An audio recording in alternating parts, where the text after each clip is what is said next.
আজ 9th মে কলকাতার brigade parade ground.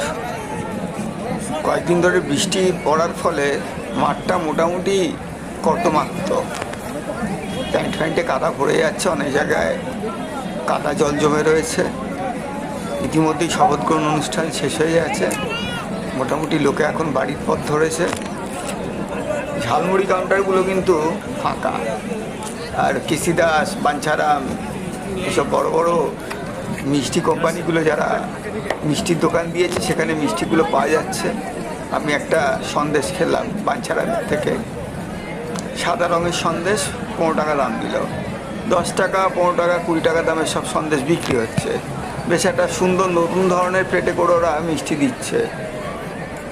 Ice cream প্রচুর বিক্রি হচ্ছিল, কুলপি প্রচুর বিক্রি হচ্ছে। তবে জলের যে কাউন্টারগুলো বানিয়েছে ওখানে কিন্তু জল নেই, কিন্তু বিভিন্ন ট্যাঙ্কারে, মিউনিসিপ্যালিটি কর্পোরেশনের যে ট্যাঙ্কার, জল ভর্তি ট্যাঙ্কারগুলো রাস্তায় অনেক জায়গায় পাওয়া গেছে। অসুবিধা কিছু হচ্ছে না, বেশ সুন্দর অ্যারেঞ্জমেন্ট।